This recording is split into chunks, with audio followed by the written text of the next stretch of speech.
ជំរាបសួរបងប្អូនទាំងអស់គ្នាថ្ងៃនេះដែលខ្ញុំបានទៅមើល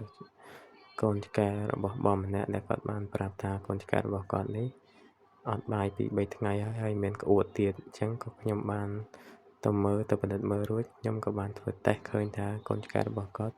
កើតជំងឺប៉ាវ៉ូអញ្ចឹងជំងឺនេះគឺបង្កដោយវីរុសអញ្ចឹងខ្ញុំក៏បានប្រាប់គាត់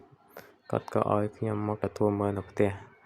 ក្រោយពេលខ្ញុំមើលបានមួយយប់ក៏ឃើញថាសុខភាពវាប្រសើរជាងមុនក្រោយមកខ្ញុំបន្តឲ្យវាដេកបាន2យប់ខ្ញុំក៏ឃើញថា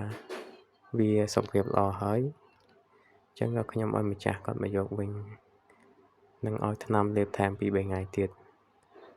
បើសិនជាសត្វរបស់បងប្អូនមានបញ្ហាឬក៏មានឈឺចង់ចាក់វ៉ាក់សាំងសត្វល្អិតបងប្អូនអាចទំនាក់ទំនងបានតាម Telegram នៅក្នុងវីដេអូនេះ